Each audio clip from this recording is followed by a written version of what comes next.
السلام عليكم ورحمة الله تعالى وبركاته. في نشرة الأحوال الجوية ليوم غد الخميس 9 من شهر شتنبر بدول شمال إفريقيا والشرق الأوسط إن شاء الله. إذا نبدأ بالمنطقة المغربية إن شاء الله خلال ساعات صبيحة يوم الغد الخميس إن شاء الله يكون الطقس مستقر ومشمس بغالبية المناطق مع أجواء حارة إن شاء الله، خصوصا خلال ساعات النهار. هذا وسيكون الجو إن شاء الله مستقر، ولكن اعتبارا من ساعات النهار تتكون بعض الزخات الرعدية خصوصا على المناطق الشمالية من تونس، بما في ذلك تقريبا على كل من تونس العاصمة، وكذلك إن شاء الله على تبسة بالجزائر وسقراس، بالإضافة إلى سيانة وباجة وبن زريس بالمناطق الشمالية، بالإضافة إلى خنشلة إن شاء الله وباتنا، وكذلك على رأس الميعاد، وأيضا على غرداية بالمناطق الجنوبية وورقلة إن شاء الله احتمال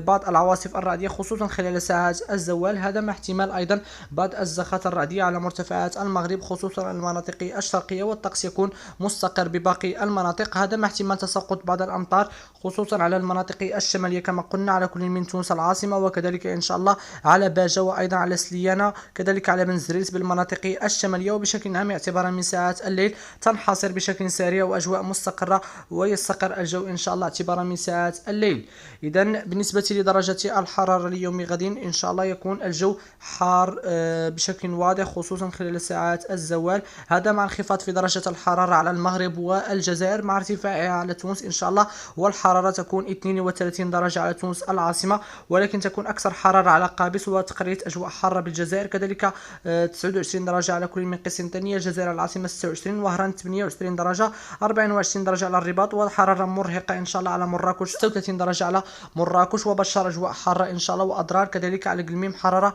مرتفعة ومرهقة، لكن الأجواء تكون إن شاء الله معتدلة على ليبيا.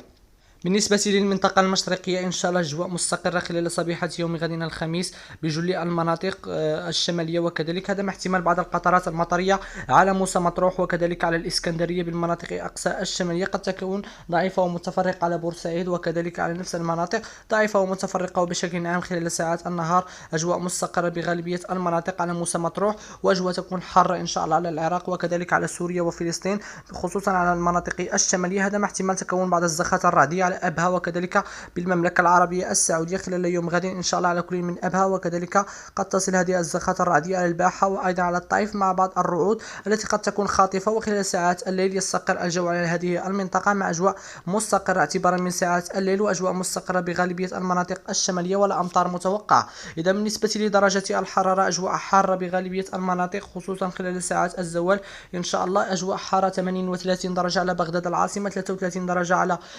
حلب، 29 درجة على بيروت، وكذلك الأجواء حارة على عمان وأكثر حرارة على القاهرة وخصوصا على المناطق الجنوبية الأقصر أجواء جد حارة، وكذلك على المدينة المنورة وتبوك تكون الحرارة تتجاوز 40 درجة على كل هذه المناطق مع طقس حار إن شاء الله وجاف بكل هذه المناطق. إذن هذه نشرة الأحوال الجوية، شكرا لكم على المشاهدة وإلى اللقاء.